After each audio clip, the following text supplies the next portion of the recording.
Hello students, welcome to my YouTube channel GS study point. चलिए, जो छत्तीसगढ़ की प्रशासनिक व्यवस्था को हम देख रहे थे उसी को कंटिन्यू करते हैं। इससे पहले हमने जो है नगरीय निकाय को डिस्कस किया था और उसी को कंटिन्यू करते हुए हम आज जो है पंचायती राज या जिसे स्थानीय स्वशासन कहा जाता है उसको देखेंगे कि आपकी जो छत्तीसगढ़ में जो है आपकी पंचायती राज व्यवस्था किस तरह है, उसको यहाँ पे समझेंगे। ठीक है, अगर आपने इससे पहले के वीडियो को नहीं देखा है तो आप चैनल के प्लेलिस्ट पे जाइएगा और वहाँ पे जो है छत्तीसगढ़ स्पेशल करके आपको एक प्लेलिस्ट मिलेगा, जहाँ से आप जो है इससे पहले के सारे वीडियो को देख सकते हैं। तो चलिए स्टार्ट करते हैं, पंचायती राज किस तरह से आया है और छत्तीसगढ़ में जो है इसको लेके किस तरह का जो है प्रावधान है या इसकी व्यवस्था कैसी है। तो देखिए, जो पंचायती राज है तो पंचायती राज को अगर शाब्दिक अर्थ में समझे तो जो ग्रामीण स्थानीय स्वशासन प्रणाली है, ठीक है, जो लोकल लेवल पे जो सेल्फ गवर्नमेंट होती है वो जो है पंचायती राज का जो है एक तरह से शाब्दिक अर्थ है। ठीक है, ग्रामीण स्थानीय स्वशासन प्रणाली। ये जो है आपके जो राज्य विधान मंडल है तो राज्य विधान मंडल के द्वारा जो है पंचायत हर जगह या पंचायती राज जो है स्थापित किया जाता है। ठीक है, ये जो है एक तरह से आधारभूत स्तर तो मजबूत करता है, मतलब गांवों से जो है विकास को स्टार्ट किया जाए, मतलब गांवों का विकास होगा तभी जो है आपका देश का विकास होगा, या जो लोकतांत्रिक विकेंद्रीकरण है उसको बढ़ावा मिलता है, उसको मजबूत करने के लिए जो है ये व्यवस्था लाई गई थी। लॉर्ड रिपन के द्वारा जब सबसे पहले जो है ये व्यवस्था आई थी तो लॉर्ड रिपन के द्वारा जो है इसको लाया गया था, जो था आपके 1882 में। ठीक है, तो डायरेक्टली जो है पंचायती राज ना करके हर जगह जो है पंचायती राज की तरह ही जो है जिला बोर्डों की स्थापना की गई थी। किसके टाइम पे?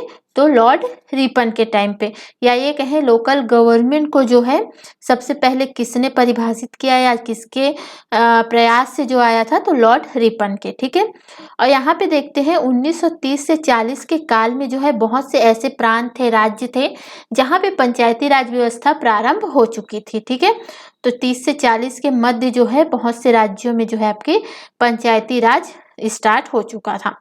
साथ ही साथ यहाँ पे ध्यान रखिए कि जो भारत शासन अधिनियम 1935 है उसमें भी जो है पंचायती राज व्यवस्था के बारे में प्रावधान किया गया था और इसमें जो है कहा गया था कि जो ग्रामीण स्तर है तो ग्रामीण स्तर पे जो है ग्राम पंचायत की व्यवस्था की जाएगी और शहरी क्षेत्र जो है नगरीय क्षेत्र है वहाँ पे जो है नगर पंचायत की व्यवस्था की जाएगी। तो ध्यान रखिएगा, सबसे पहले लॉर्ड रिपन 1882, उसके बाद भारत शासन अधिनियम 1935 में जो है इसका उल्लेख किया गया था।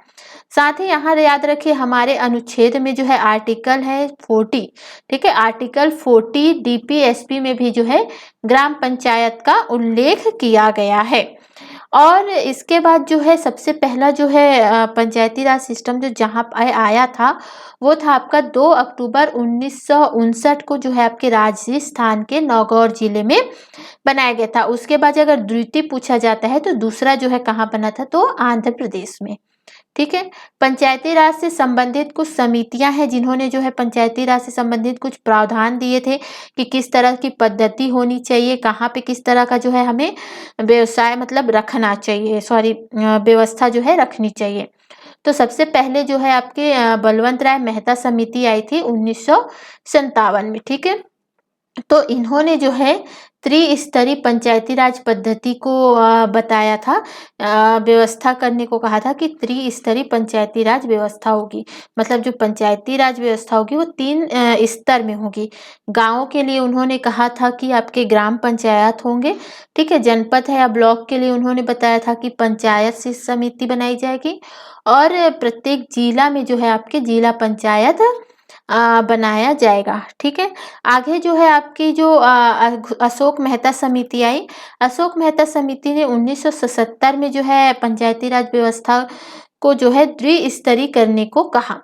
तो इन्होंने जो है द्विस्तरीय कहा और कहा कि जिला पंचायत जो है जिला स्तर पे जो है जिला पंचायत होना चाहिए और जो गांव के स्तर है, गांव वाले जो स्तर है वहाँ पे जो है मंडल पंचायत होना चाहिए और ये मंडल पंचायत वहाँ पे स्थापित करनी चाहिए जहाँ के जो है कितने गांव समूह वाले हो, 15,000 से 20,000 जो है गांव समूह वाले लोग हो। ठीक है, आगे जो है आपके जीवी के राव समिति आई थी 1885 में, ठीक है।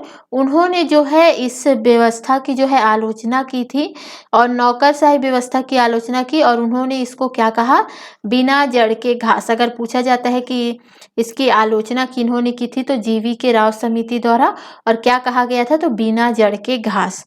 ठीक है, आगे चलिए देखते हैं। एल.एम. सिंघवी समिति आई थी 1986 में, ठीक है, इम्पोर्टेंट है, पूछा जाता है। तो सबसे पहले जो है इन्होंने जो है पंचायती राज को क्या कहा था कि उन्होंने कहा था कि इनको संवैधानिक मान्यता दी जाए।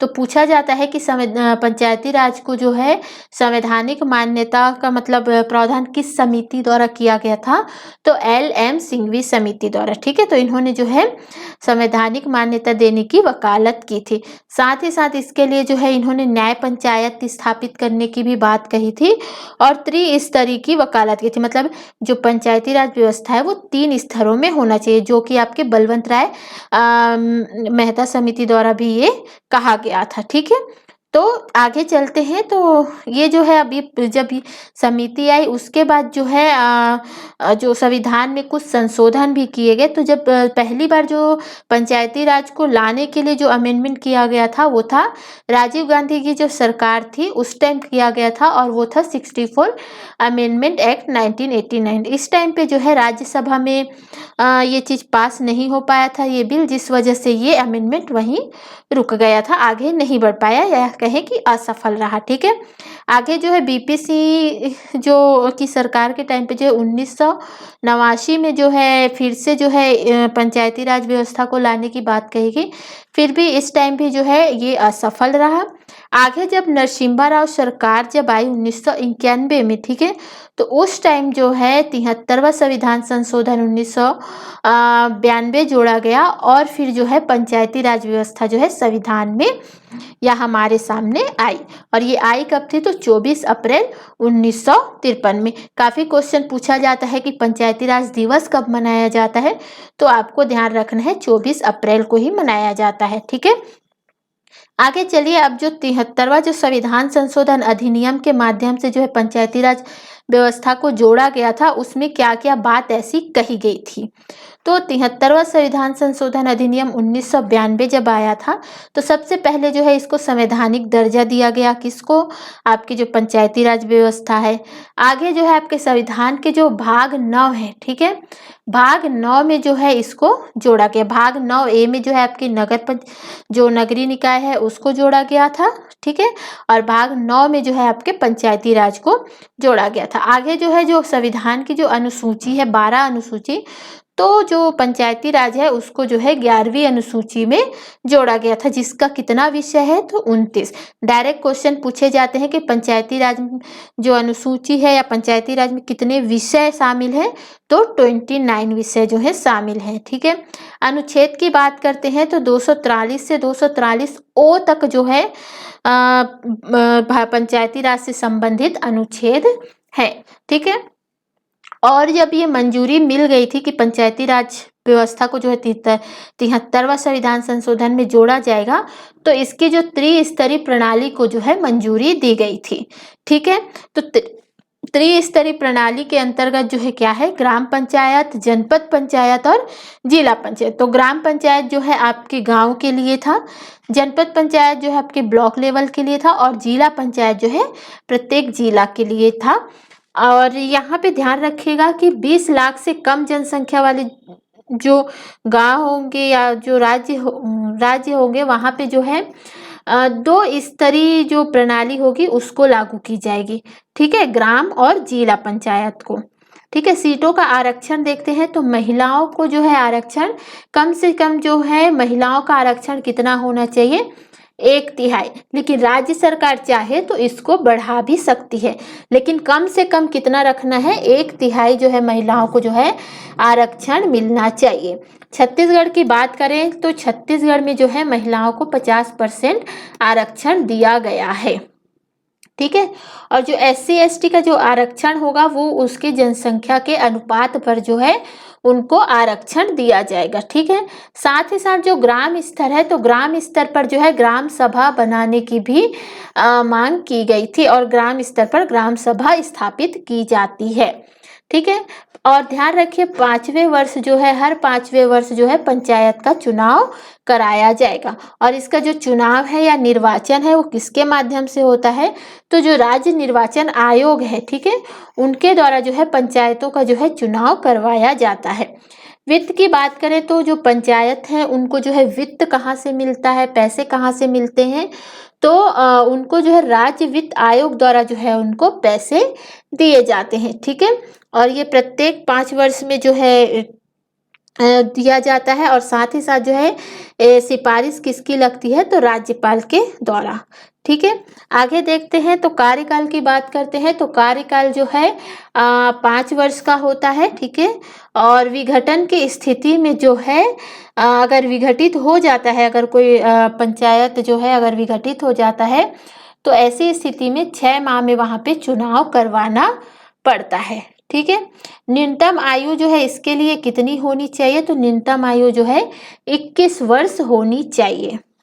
क्लियर। आगे देखते हैं पंचायती राज संबंधी कुछ अनुच्छेद है जहां से क्वेश्चन पूछे जाते हैं आपके एग्जाम में।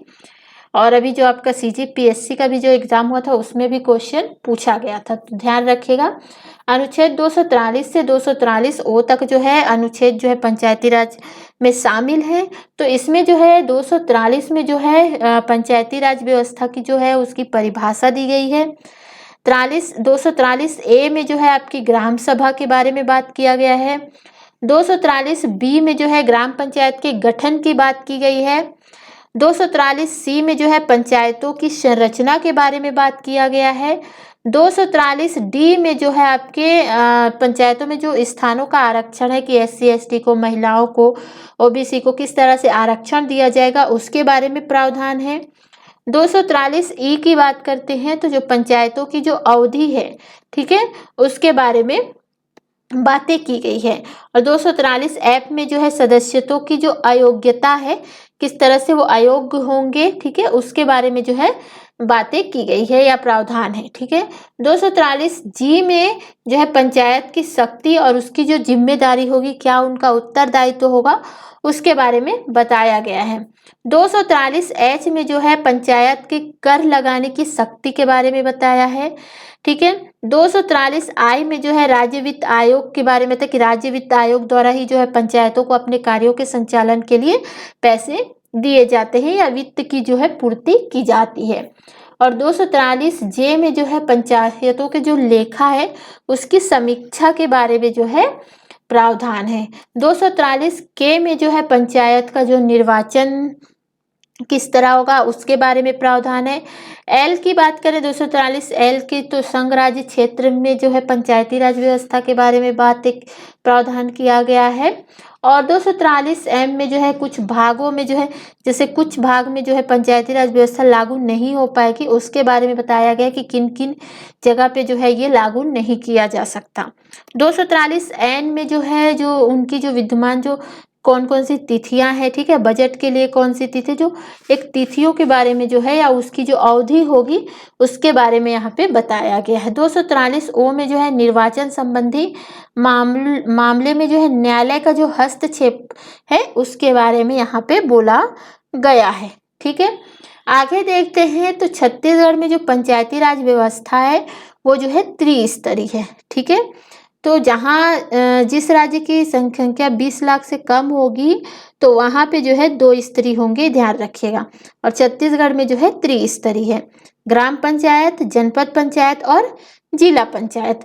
तो ग्राम पंचायत में जो है ग्रामीण स्तर पे जो होगा, ब्लॉक स्तर पे होगा जो जनपद स्तर पे, और जिला पंचायत जो है जिला के स्तर पे होगा, ठीक है। अब हम जो है नेक्स्ट वीडियो में एक एक करके जो है ग्राम पंचायत को देखेंगे, उसके बाद जो है आपके जनपद पंचायत को देखेंगे, फिर हम जो है जिला पंचायत को डिस्कस करेंगे, क्योंकि पंचायती राज से जो है बहुत ज़्यादा डीप में जो है आपके एग्जाम में क्वेश्चन पूछे जाते हैं और हर साल जो है इससे जो है क्वेश्चन बनते ही बनते हैं। तो बहुत ही इम्पोर्टेंट टॉपिक है। तो इन चीज़ों को जो है हम नेक्स्ट वीडियो में डिस्कस करेंगे। वीडियो पसंद आया हो तो वीडियो को लाइक कीजिएगा, कोई कमी नज़र आई हो तो जो है कमेंट बॉक्स में कमेंट करके ज़रूर बताइएगा, ताकि उसको जो है नेक्स्ट वीडियो में सुधारा जा सके। ठीक है, तो थैंक यू फॉर वॉचिंग।